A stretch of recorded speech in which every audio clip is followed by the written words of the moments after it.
মণ্ডলী ও মাসুবাতিগণ সকলের জন্য রইল আমার অন্তরের অন্তঃস্থল থেকে শুভেচ্ছা ও সালাম। আসসালামু আলাইকুম। প্রথমেই বলতে চাই কি আজব দেশ পেলাম, কি হায় রে হায়, যে দেশেতে চাকা রেখে বিমান চলে যায়, সেই দেশেরই বগি রেখে ট্রেন চলে যায়, সেই দেশেতে জনগণ রেখে সরকারও পলায়। একই দেশের শিক্ষার্থী আমার দুর্নীতির মালা গায়ে নিয়ে নিজের কথা শোনায়, এতে আমার বড্ড হাসি পায়। মাননীয় সভাপতি, আমরা সকলে চাই দুর্নীতিমুক্ত সমাজ। দুর্নীতি শিকড় শুধু শিক্ষার্থীদের মধ্যে নয়, বরং তা অনেক গভীরে। মাননীয় সভাপতি, রাষ্ট্রীয় স্তরে যদি আইনের প্রয়োগ দুর্বল হয়, যদি দুর্নীতিতে অংশ নেওয়া কর্মকর্তারা বারবার ছাড়া পেয়ে যায়, তাহলে যারা একা শিক্ষার্থীদের সততা দিয়ে সমাজ বদলাতে চায়, তাহলে আমি তাদের উদ্দেশ্য করে বলবো যে তারা ঘোড়ার পিঠে বসে আকাশের স্বপ্ন। সভাপতি, আমরা দেখতে পাই যে টিআইবি এর তথ্য মতে বাংলাদেশ 2022 সালে 180টি দুর্নীতিগ্রস্ত দেশের মধ্যে ছিল 12তম। পরবর্তীতে 2023 সালে যা দুই ধাপ আরো এগিয়ে 2023 সালে হয় 10তম।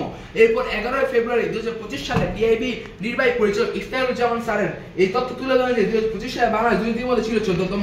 মাননীয় সভাপতি, আরেকটু হলে তো আমরা চ্যাম্পিয়ন হয়েছিল। সভাপতি, আমার কাছে বিষয়টি অত্যন্ত হাস্যকর মনে হলো যে আমার বিপক্ষ দলের সকল বক্তা ছাত্রছাত্রীদের মাধ্যমে দুর্নীতি প্রতিরোধ করতে চায়। মানে সভাপতি, তাহলে বাংলাদেশের যারা উচ্চ শিক্ষিত তথা বিশেষ ক্যাডার, তারা কেন দুর্নীতির শীর্ষ স্থানে রয়েছে? তারা ছাত্র জীবনে কি সৎ ছিল না? তারা কি নৈতিক শিক্ষা পায়নি? মাননীয় সভাপতি, আমরা দেখতে পাই যে বিগত আওয়ামী লীগ সরকারের ভূমিমন্ত্রী সাইফুজ্জামান চৌধুরী জাবেদ বহির্বিশ্বে প্রায় 5 শতাধিক বাড়ি এবং অর্ডারের সম্পদ রয়েছে। মাননীয় সভাপতি, আমরা আরেকটু গভীরে গেলে দেখতে পারবো যে দুর্নীতি বর্তমানে আকাশেও ছড়িয়ে পড়েছে। মাননীয় সভাপতি, বিমানের টিকিট নেই, এই কথা শুধু হাস্যকর নয়, তা দুর্নীতির নতুন ছদ্মবেশ। এজেন্ট আর দালালের হাতে চলে গিয়েছে টিকিটের নিয়ন্ত্রণ। নির্ধারিত টিকিটের মূল্য থেকে 3 গুণ দামে বিক্রি হচ্ছে, অথচ সাধারণ জাতি লাইনে দাঁড়িয়ে অপেক্ষা করছে একটি বার আকাশ ছোঁয়ার স্বপ্নে। মাননীয় সভাপতি, আমরা দেখতে পাচ্ছি যে গত আওয়ামী লীগ সরকার থাকাকালীন আমরা একটি টিকিট 3 গুণ দামে অধিক মূল্যে আমরা কিনতে হচ্ছে, কিন্তু বর্তমানে যা বাজার দর, সেই বাজার দরে আমাদের টিকিট কেনার সুযোগ করে দেওয়া হয়েছে। এটি শুধু অনিয়ম নয়, এটি নিয়ে সরাসরি প্রতারণা। মাননীয় সভাপতি, যদি আইনের সঠিক প্রয়োগ না করি, তবে দুর্নীতিতে আকাশেও জায়গা করে নেবে। মাননীয় সভাপতি, আমরা রূপপুরে চেয়েছিলাম বিদ্যুৎ, কিন্তু পেয়েছি বালিশে ভর করে ওঠা দুর্নীতির পাহাড়।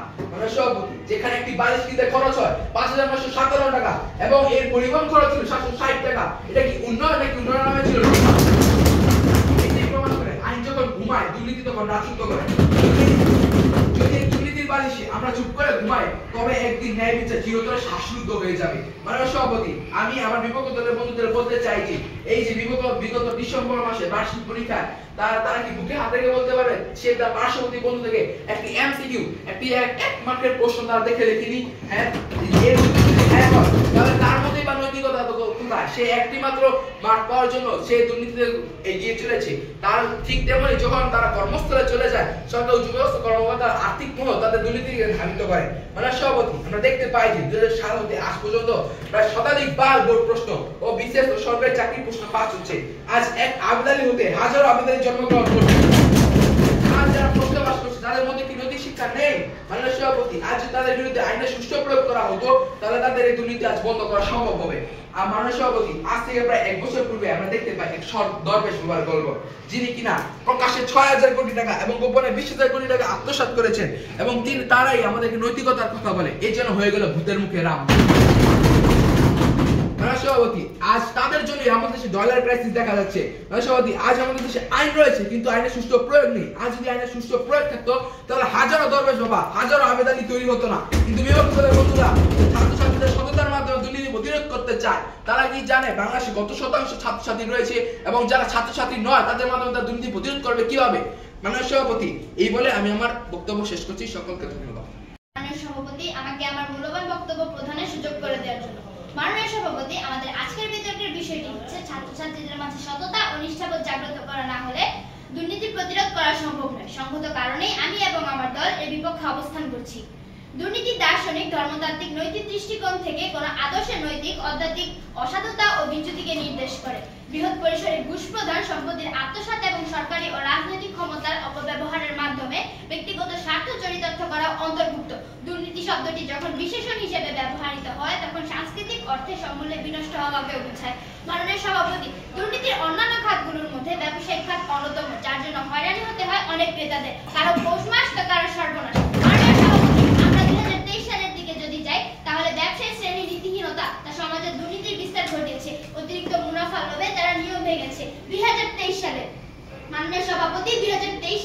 সিন্ডিকেটের কারণে কাঁচামরিচ 900 থেকে 1200 টাকা কেজি এবং পেঁয়াজ 300 থেকে 400 টাকা কেজি কিনে খেতে হয়েছে ক্রেতাদের, যা ছিল ব্যবসায়ীদের কাছে সোনার ডিম পাড়া হাঁস এবং ক্রেতাদের কাছে মাননীয় সভাপতি, এখানে কি শিক্ষার্থীদের সততা বড় ধরনের কোনো প্রভাব ফেলছে? আমার ব্যক্তিগত মতামত হিসেবে একেবারেই না। এখানে শিক্ষার্থীদের সততা কোনো কাজে আসেনি। বর্তমান রমজানে অন্যান্য অর্থ বছরের তুলনায় 2025 অর্থ বছরে নিত্যপণ্যের দাম ছিল তুলনামূলকভাবে অত্যন্ত কম, যেখানে আমরা 2023 সালে 900 থেকে 1200 টাকা কেজি কাঁচামরিচ এবং 300 থেকে 400 টাকা কেজি পেঁয়াজ কিনে খেয়েছি, সেখানে বর্তমানে 2025 এসে কাঁচামরিচ 80 থেকে 50 টাকা এবং পেঁয়াজ 45 থেকে 60 টাকা কিনে খাচ্ছি। মাননীয় সভাপতি, এখানেও কিন্তু ছাত্রদের নিষ্ঠা কোনো কাজে লাগেনি। বক্তা উপদেষ্টা আব্দুল জব্বার ও তার আইনের প্রয়োগের কারণে আজ সব সঠিক। তাই আমি মনে করি honest is the best policy. এখানে আইন ও আইনের সঠিক পদ্ধতি অবলম্বন হয়েছে বিধায় আজ ক্রেতারা তাদের ন্যায্য দামে কাঁচামরিচ ও পেঁয়াজ কিনে খাচ্ছে।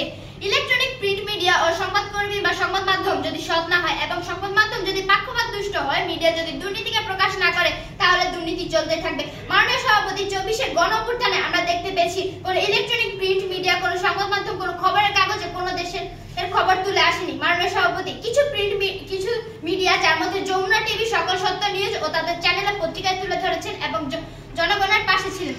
এই দেখে অন্যান্য সংবাদ মাধ্যম, প্রিন্ট মিডিয়া বর্তমানে সব প্রকার দুর্নীতি তাদের চ্যানেল বা পত্রিকায় তুলে ধরছে। মাননীয় সভাপতি, গত 15 বছর যাবত এই মিডিয়া বা সংবাদ মাধ্যম কোথায় ছিল? কোথায় ছিল তাদের সংবাদ? গত 15 বছর যাবত সংবাদ মাধ্যম সব খবর দিয়ে আসতো, তাহলে আজ আমাদের দেশে এত দুর্নীতির মধ্যে পড়তে হতো না। যার উদাহরণস্বরূপ হিসেবে বাংলাদেশের ভূমি সচিবের দেশের বাইরে শত শত বাড়ি নির্মাণ। মাননীয় সভাপতি, এটি গণতান্ত্রিক দেশে সুশীল সমাজ বেশ গুরুত্বপূর্ণ ভূমিকা পালন করে। সুশীল সমাজের ইংরেজি প্রতিশব্দ হচ্ছে সিভিল সোসাইটি। সুশীল সমাজের ব্যক্তিবর্গ স্বতন্ত্র কোনো সবসময় রাজনৈতিক ক্ষেত্রে থাকার পরও জনগণের কল্যাণে নিজেকে সংযত রাখে। যার উদাহরণস্বরূপ হিসেবে একটি উদাহরণ তুলে ধরছি। আমাদের দেশে ধর্ষণ ও চাঁদাবাজির মতো অপরাধকে ঘুষের সাহায্যে থামিয়ে দিচ্ছে, কিন্তু আমাদের দেশে অন্তর্বর্তীকালীন সরকার ডক্টর ইউনূসের মতো সুশীল ও জ্ঞানবান ব্যক্তি থাকায় আজ আমরা প্রতিক্ষেত্রে সুবিচার পাচ্ছি। যার ফলস্বরূপ হিসেবে কিছুদিন আগে যে আসিয়া হত্যা মামলা হয়েছিল, তার বিচার আমরা পেয়েছি গত 17 মে ইন্ডিপেন্ডেন্ট চ্যানেলের তথ্যমতে। আসিয়া হত্যা মামলার প্রধান হত্যাকারীকে মৃত্যুদণ্ড রায় দিয়েছে আদালত। মাননীয় সভাপতি, আজ আমাদের দেশে ডক্টর ইউনূসের মতো সুশীল ব্যক্তি এবং আইনের যথাযথ প্রয়োগ হয়েছে বিধায় আজ আমরা ছোট্ট আসিয়া হত্যা মামলার বিচার পেয়েছি। মাননীয় সভাপতি, এখানে কি কোথাও ছাত্রদের ভূমিকা রয়েছে? প্রশ্ন থাকলো বিপক্ষ দলের কাছে। মাননীয় সভাপতি, আজকের এই দিনে এসে মানুষ লোভের বসে পড়ে কি না করে, তারা ছিঁড়া কাঁথায় ঘুমিয়ে লাখ টাকার স্বপ্ন দেখে। মাননীয় সভাপতি, প্রকার যে হাসিজনক হলো তা যথাযথই বাস্তব। তারা তাদের ছাত্র জীবন থেকে সততা শিখে আসলে পরবর্তীতে টাকা পয়সা, বাড়ি গাড়ি, গণসম্পদের ইত্যাদির মুহে পড়ে বিবেককে গ্রাস করে সব দুর্নীতির দিকে বাধিত হচ্ছে। মাননীয় সভাপতি, আজ এখানে আইন ও তার সঠিক প্রয়োগ নেই বলে তারা রীতিমতো দুর্নীতির দিকে চলে যাচ্ছে। এখানে